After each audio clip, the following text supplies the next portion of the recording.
Hello. Um, Hello. Hi.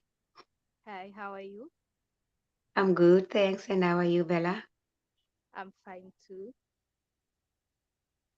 So, to welcome to my African Affairs, and today we are joined with Muriel Gill, who is here with us to discuss African development.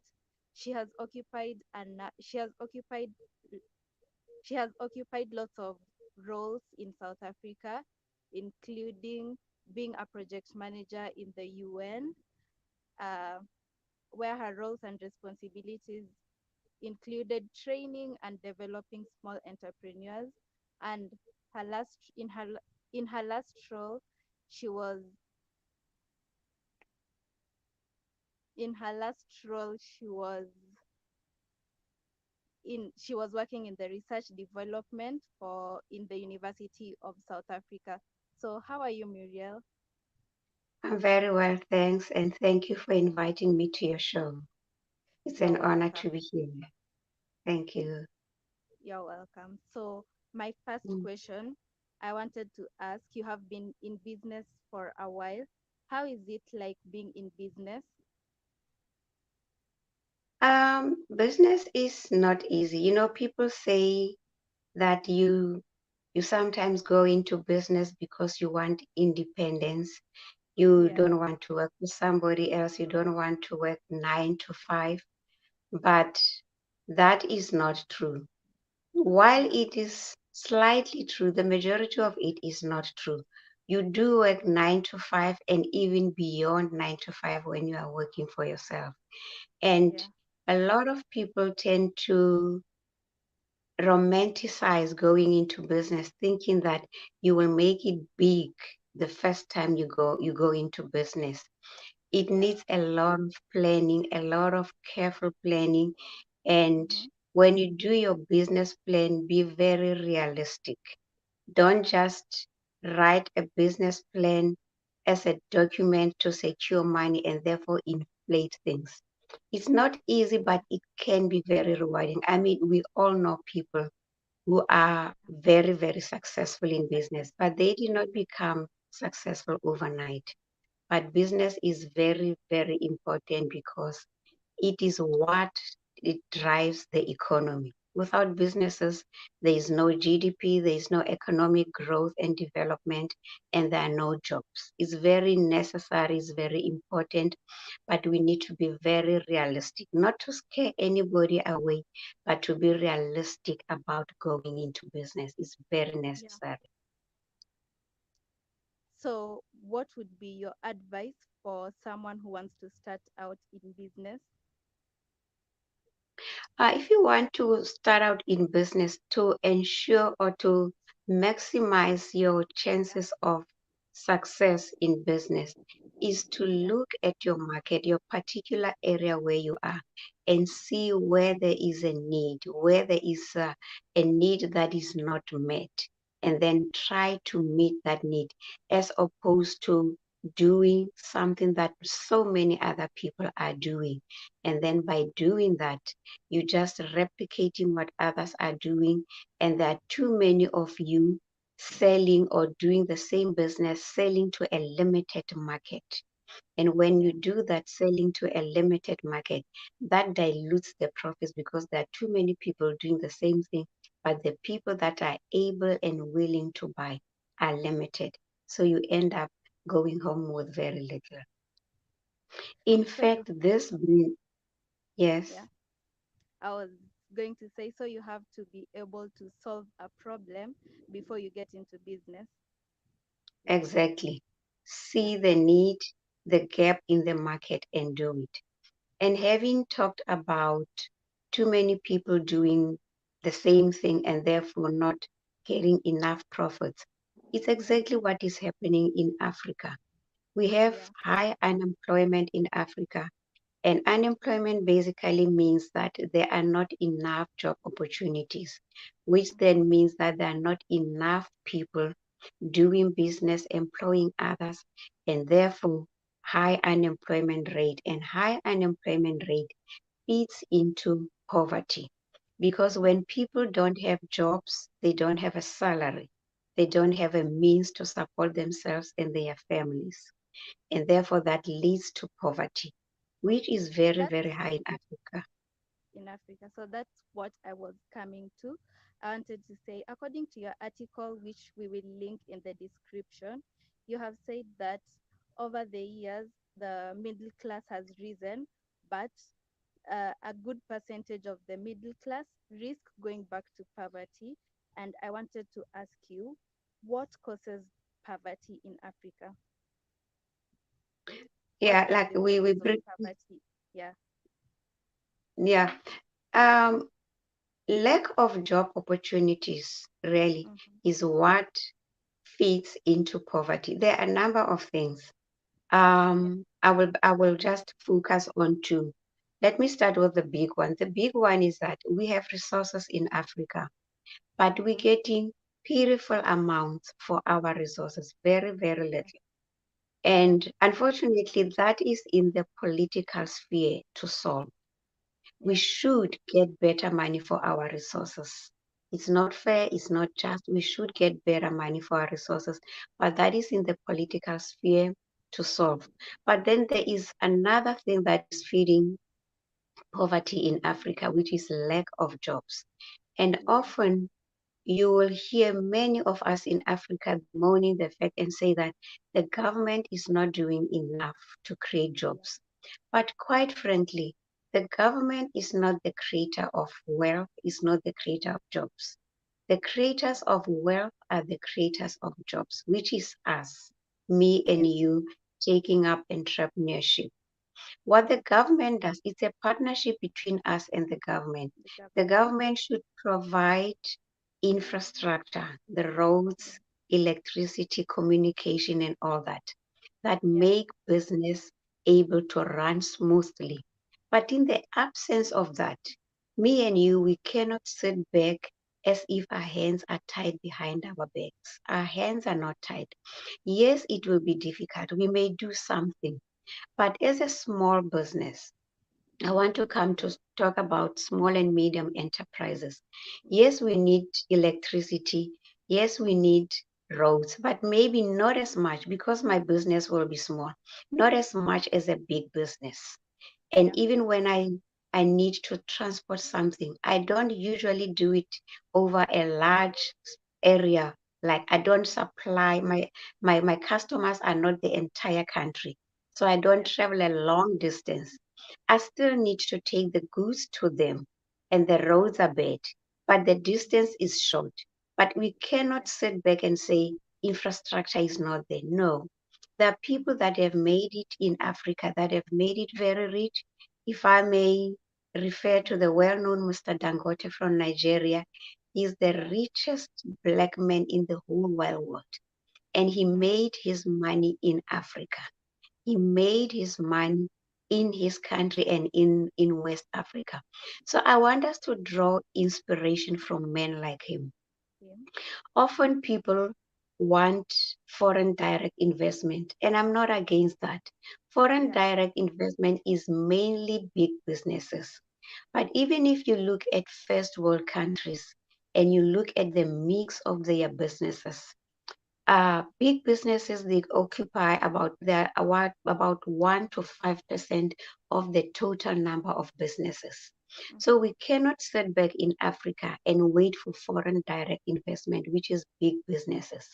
There is a Yeah. place and there is a role for small and medium enterprises. Prices. And the International Labour Organization, it confirms that all over the world, 90% of businesses are small and medium enterprises, The which prices. is where you and I and ordinary many other Africans in Sub-Saharan Africa and Africa as a whole, where we come in.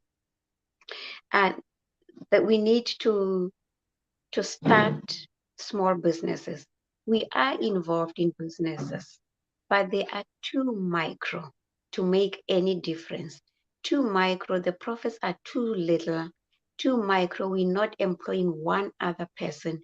As a result, there are too many people who are living in poverty in Africa.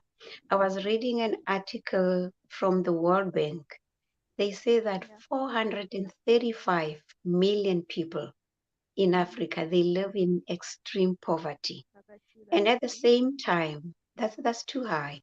And at the Yeah. same time, it's not just statistics. Those are people, those are human beings. That is Yeah. where the pain comes in. It's not just statistics. And at the same time, Yeah.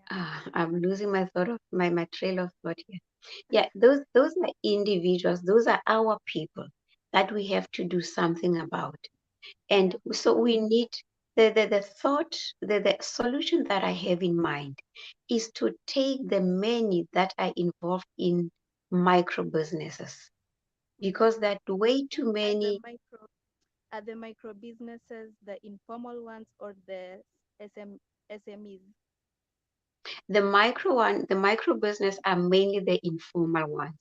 And we Yeah. know that while they're working hard, it's Yeah. very difficult for them to make money. They're making very little profit.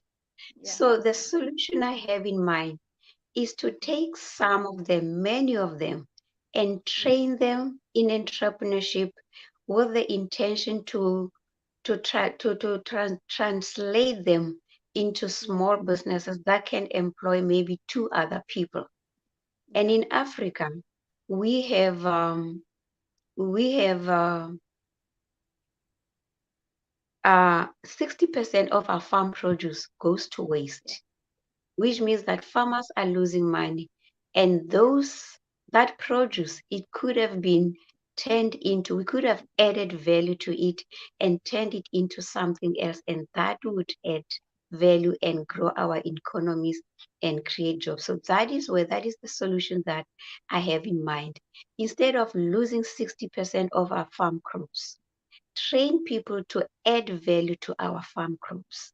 Train people to become small registered businesses that can employ two other people. If in a country we have just 1 million people that take up entrepreneurship and Yeah. they employ two other people, that is, three people are employed. That Yeah. is, 3 million people will find employment. And if 3 million people take care of two other people, 3 million people now, no, three people are living on the salary of one person. Yeah. 9 million people will be lifted out of extreme poverty.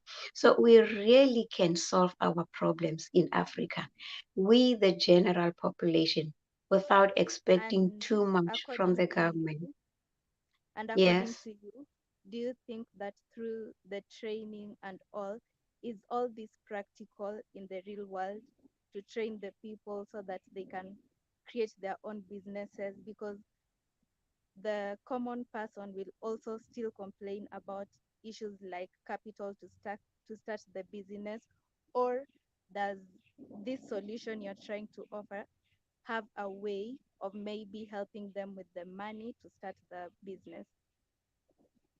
That's a very good question because that's a real problem that Yeah. is facing us in Africa.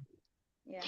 What I propose to do is to link them, train them, give them basic training, and then to link them with the people in the diaspora. It could be Black diaspora or any business people out there.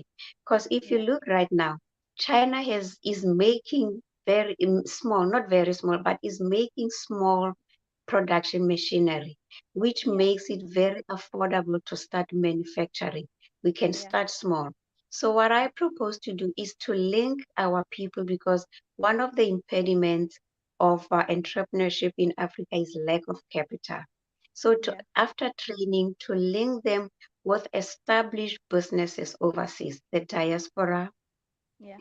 or any other people, and then they invest the money and they become partners. Because if you Yeah. look at the machinery, we're talking about maybe $8,000 and so. So Yeah. $20,000, 20,000 pounds, 20,000 euros is enough to start a small manufacturing business in Africa. They, the diaspora, they invest, but they become partners. The African ones, they come up with the idea and they write a business plan, and then the diaspora, they invest, they become partners. But because our people will not have enough training, giving them a week or 2 weeks of training is not enough. Then we Yeah. also require the diaspora to become while becoming partners, but also to become mentoring partners, where they will meet, like I'm talking with you right now, you are in Kenya, I'm in South Africa, to Yeah. meet every week and talk about the problems they encounter, and they mentor them in business skills. So they Yeah. become mentoring partners, and at the same time, they are partners in the business, and they gain financial benefit from their businesses. And I want to believe that the potential for success is high, because the level Yeah. of manufacturing in Africa and Africa. Sub-Saharan Africa Yeah. is very low. In fact, it is documented that Sub-Saharan economies need to industrialize. So Yeah. with the low level of industrialization, which means that we are importing stuff, Yeah. chances of success are very high, because competition is very low at this stage. And Yeah. in Africa, we know, or and anywhere else where salary levels are not too high, if you come in to the market at the right price, you just Yeah. hit below the competition price, you're more likely to attract the people. So I see the chances of success being high, and therefore the investing diaspora will not walk away with a loss. They are unlikely to walk away with a loss. They will make financial benefit. They will divest also their investment into another country. And it also gives them, I think it gives everyone the contentment and satisfaction and pride of giving back to the motherland. So that is And the also solution that I have. yeah. And also I wanted to ask, does governance and leadership have any role to play in In the sort of sense that leadership? Yeah. yeah, they do. They do. Ideally, they should train the people, give the people Yeah. the skills. Yeah. And ideally, when the money is available, they should give either grants or loans to the Yeah. people to start. But we know our limits and impediments in Africa, that while that is the ideal situation, we often do not have the means. So that is why I see it fit that we, the ordinary citizens, should not sit Take back and leave everything up to the government. But they will also have a role to play in that. A Yeah. foreign person cannot just come and partner without the necessary documentation and registration of the businesses and all that.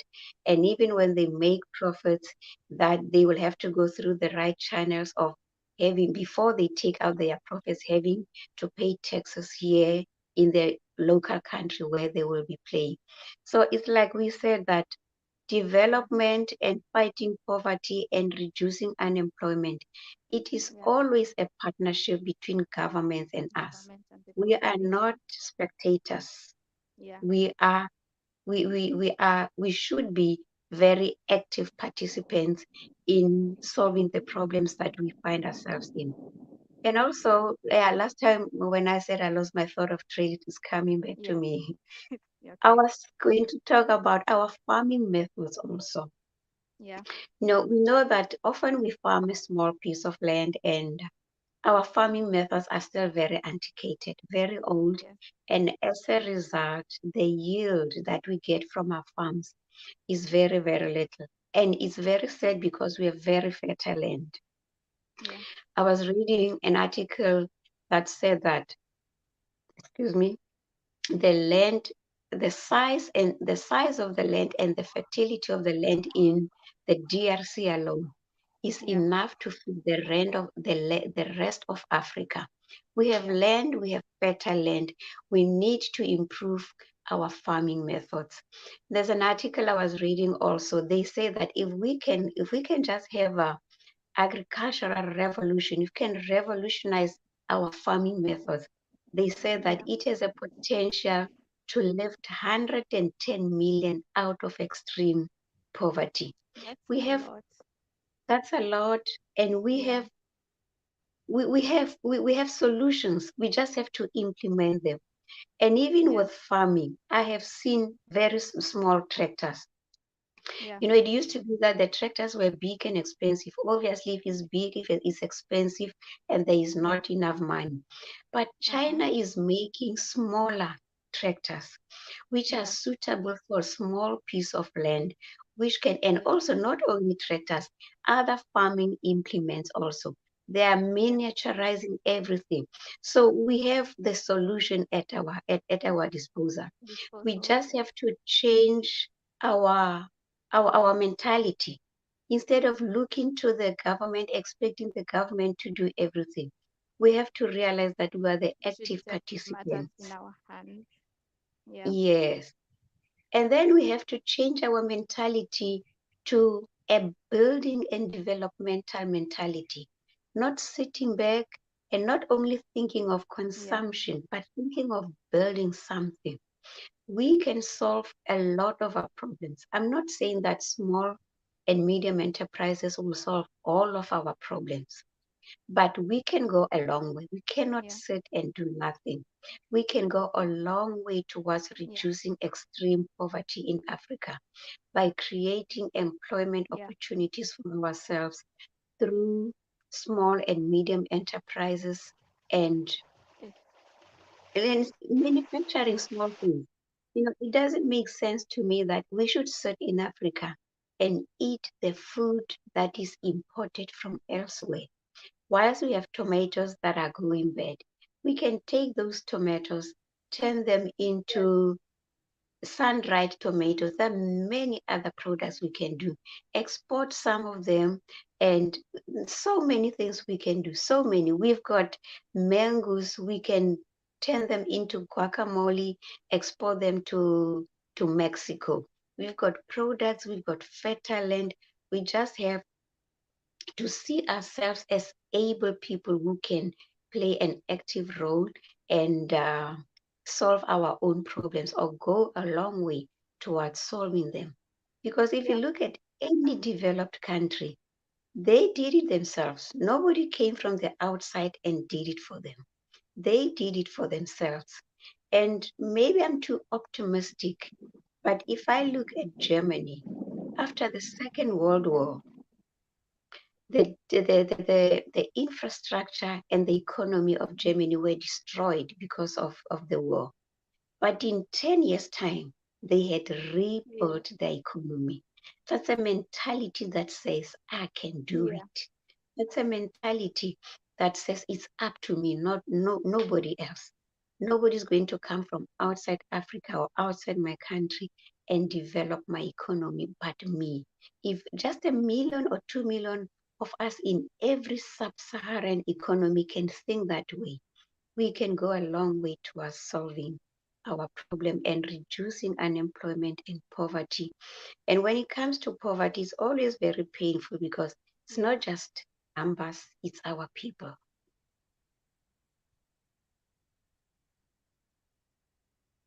Yeah. So that's my message to my people, that we need to stand up and do something for ourselves. So that is why I have started this NPO.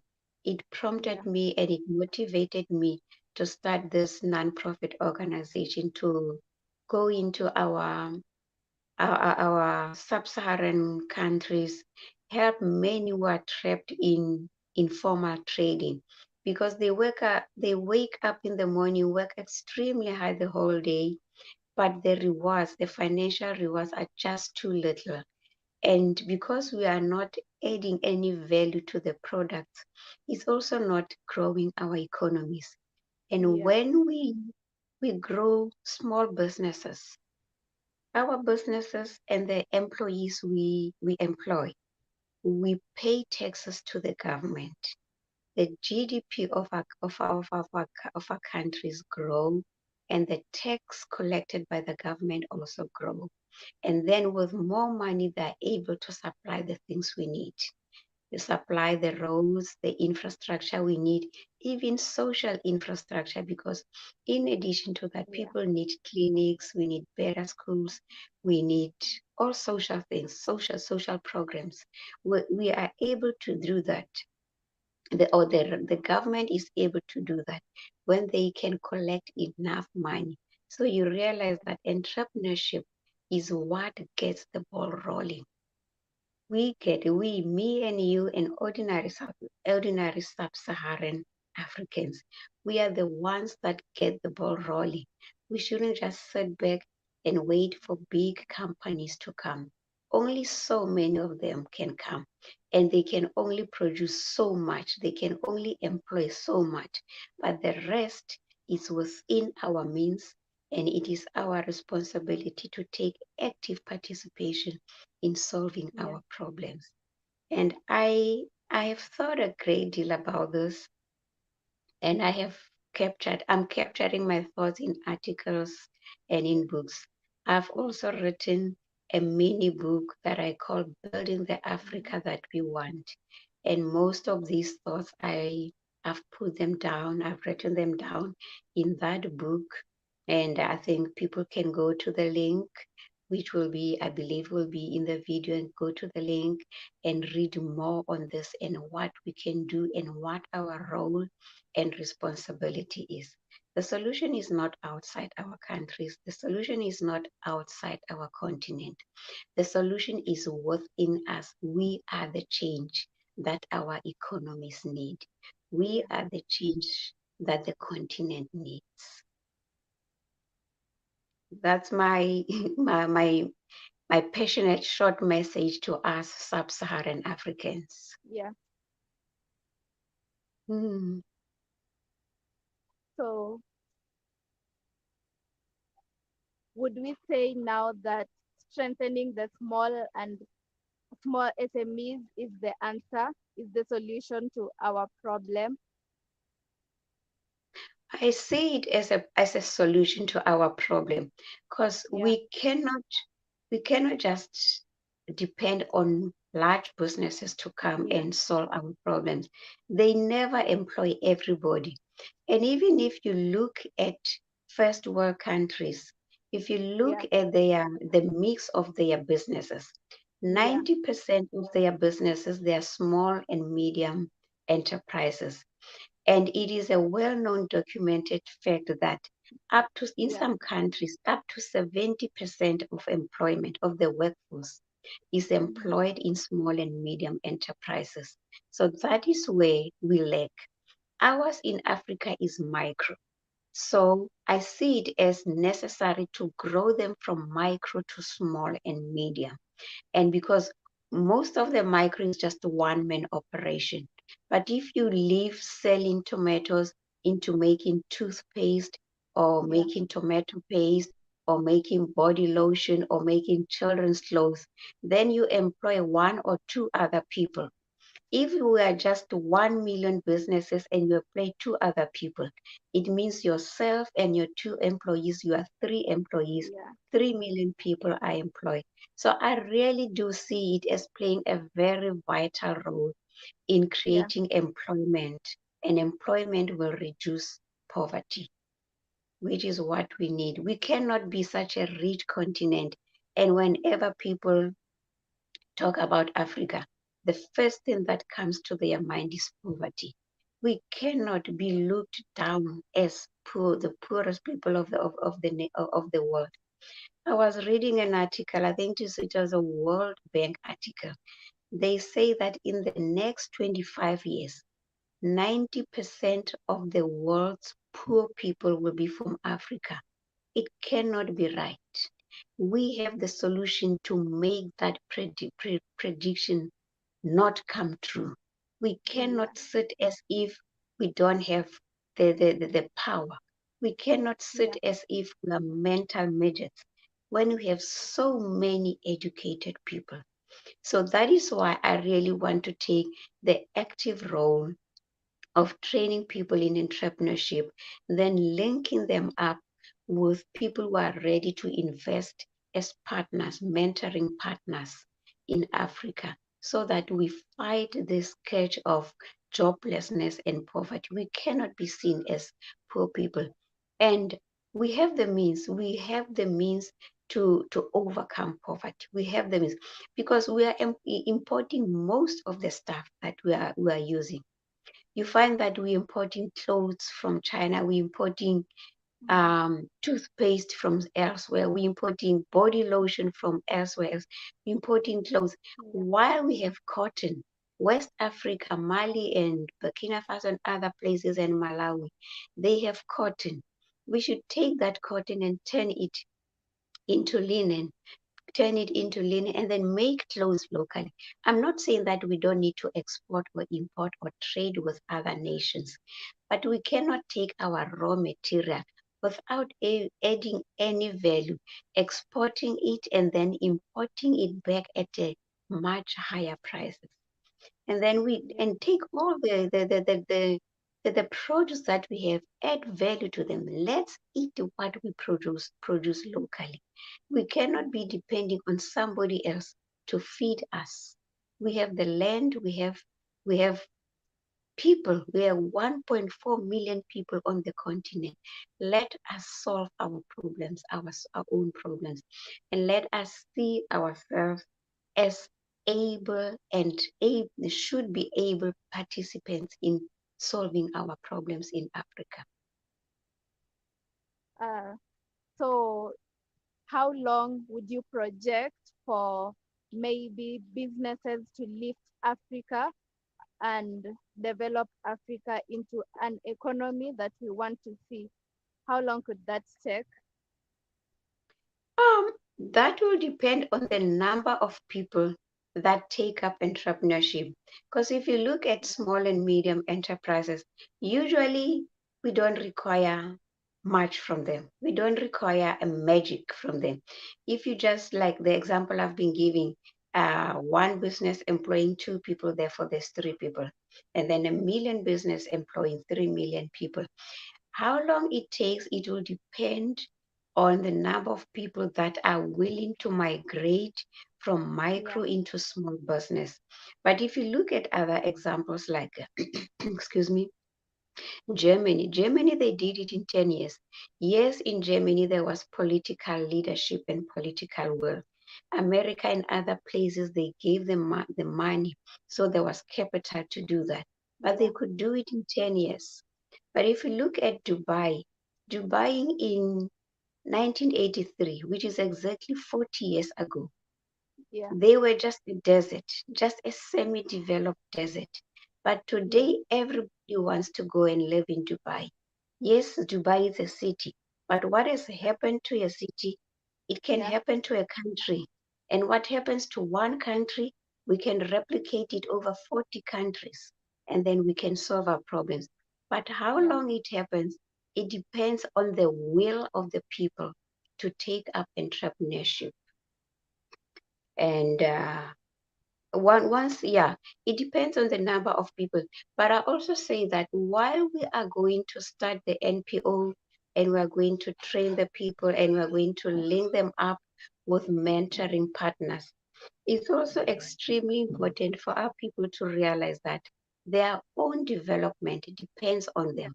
Don't just depend on the 2 week training, 2 week or 1 week training that we will give. Yeah. Also, don't just depend on your mentor to give you training. Read up on business books every day. For instance, if you just read 10 pages per day, Yeah. by the end of the year, which is 360 days, by the end of the year, you shall have read 3,600 pages. And if you read a business book of, say, on average, 360 pages, it means Yeah. that at the end of the year, you shall have read 10 books on business. So it's really up to a person to develop themselves and the motivation, the intrinsic motivation that they have for wanting to live micro business. And I want to believe that many have that intrinsic motivation. What Yeah. holds them back at the moment is lack of capital. So Yeah. many start street vending because the capital required is very little. But once they can pair up with somebody who can put the money in their business, they already have an entrepreneurial inclination. They already have that the motivation to stand up, not sit back and say the government is not doing enough to create jobs. They're doing Yeah. something for themselves. So I want to believe that the motivation is very strong. In fact, I was reading an article also. It says that Yeah. women in sub-Saharan Africa, they are the most active in entrepreneurship, and they Mm-hmm. stay longer in business than African men. Yeah. But the thing that holds them back from not growing is this thing that we've been talking about, that there's too many of them doing the same thing.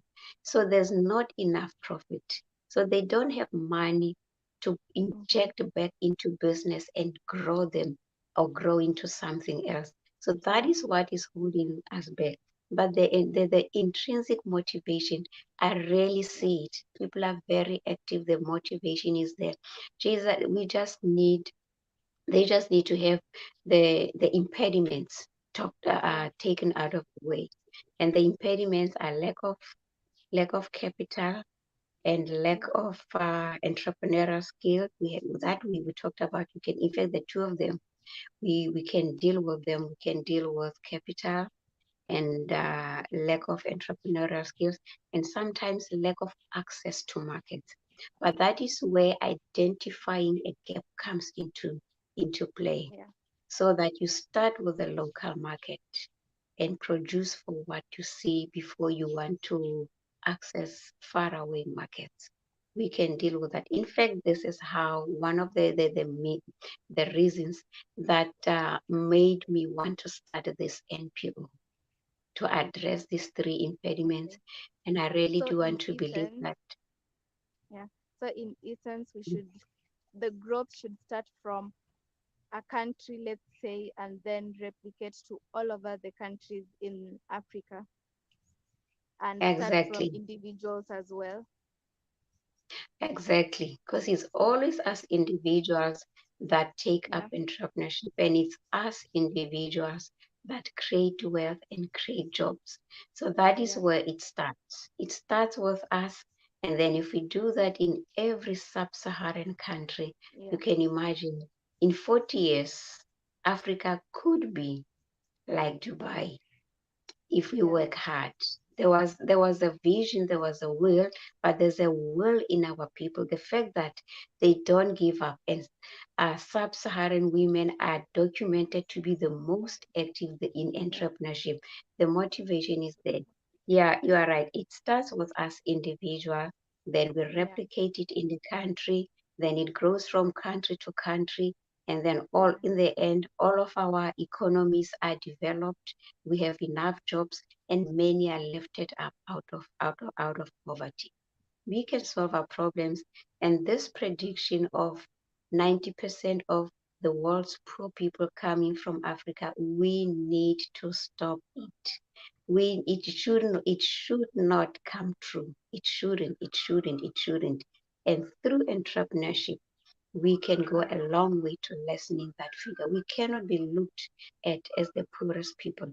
Meanwhile, we live in a country that is the richest in terms of mineral deposits. Resources. We cannot. Yeah. Hmm. Okay. Yeah. I think those are all my questions, unless you have anything else to add. No, I think I've spoken my heart out. I've Yeah. spoken my heart and my passion out. I hope Yeah. my people hear what we're talking about, Yeah. and they take up entrepreneurship, and we Mm-hmm. stay. And I mean, it shouldn't be that we're living in Africa, Africa. which is rich in minerals, and people want to lay their hands on our continent. But we, Mm-hmm. living in a large, rich continent, we want to escape from Africa. We want to run to Europe, Yeah. America, and Australia. All those Mm-hmm. countries, we can take them and fit them into Africa two, three, Yeah. four, 5 times. They want to come, we want to go out. It Go shouldn't be there. like that. Yeah, we Yeah. shouldn't try to escape Africa to go and find a better quality of life elsewhere. Let us create that better quality of life for ourselves and the future posterity here in Yeah. Africa. And we can do it. It can be done. It is possible. So that is It my is closing indeed remark. possible. Instead of running away, let's stay and make a difference. We are the difference that our countries and our families and our continent need. Yes. And that's my closing passionate remark. Thank you for your insights. I have really loved them and I've also picked a lot from it. And I hope the people who will watch will pick the same and take the matters into our own hands and start entrepreneurship. Oh, thank you very much for having me. It was You're welcome. very, very kind of you, and I really, really do appreciate it a lot. Thank you so You're much. welcome. Bye. Thank you. Bye. Bye. Okay.